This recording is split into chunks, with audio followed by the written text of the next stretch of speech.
안녕하세요. 오드리 학사입니다. 오늘은 유아 어린이 해열제로 가장 많이 사용되어지고 있는 타이레놀과 브루펜에 관해 이야기해 볼게요.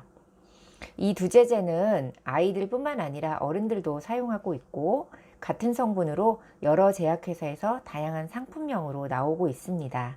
그래도 원조격인 이 두 제품을 놓고 어떠한 차이점이 있는지, 어떨 때 어떤 해열제를 사용하는 것이 나을지 이야기해 보겠습니다. 타이레놀의 성분은 아세트아미노펜이고요. 브루펜은 이부프로펜입니다. 이 두 제품에 어떤 차이점이 있는지, 어떨 때 어떤 해열제를 사용하는 것이 나을지 이야기해 보겠습니다. 열이 난다는 건 어떤 의미인지 요즘엔 많이들 알고 있으신 것 같지만 한 번 더 짚고 넘어가자면 바로 병이 치료되고 있다는 것을 의미합니다.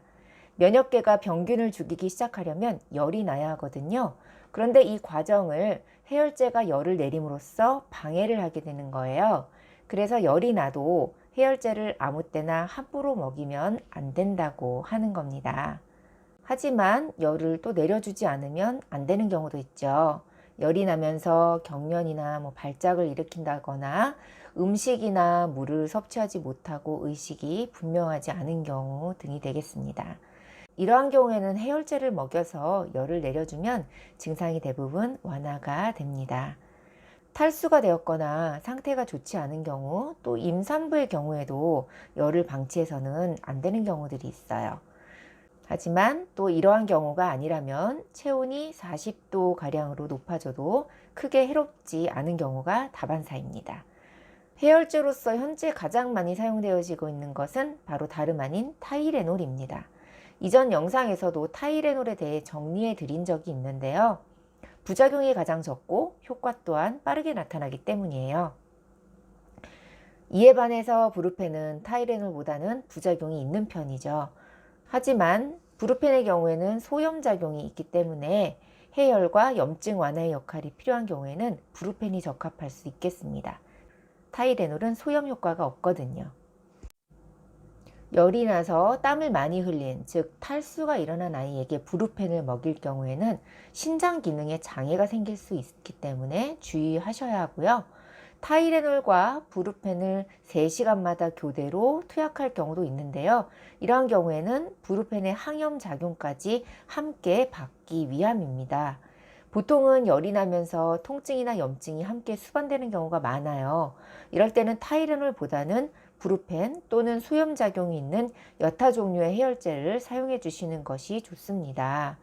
평균적으로 해열제를 사용하는 온도를 보게 되면 직장 온도는 38도 이상, 구강 온도는 37.8도 이상, 겨드랑이 온도는 37.5도 이상이라고 하는데요.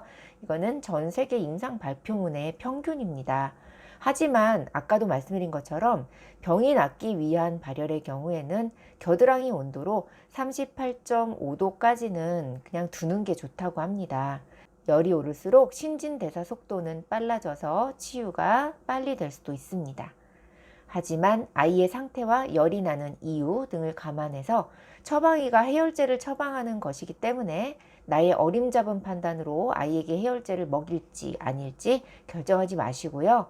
소아과 선생님의 진단을 따르시는 게 가장 정확할 것 같아요. 어린 아이들은 어른과는 달리 약을 먹일 때도 조심해야 될 부분들이 있으니까요. 오늘은 우리 아이 해열제 타이레놀과 브루펜 중 어떤 걸로 먹일까에 대해 이야기해 보았습니다. 이상으로 오드리 학사였습니다.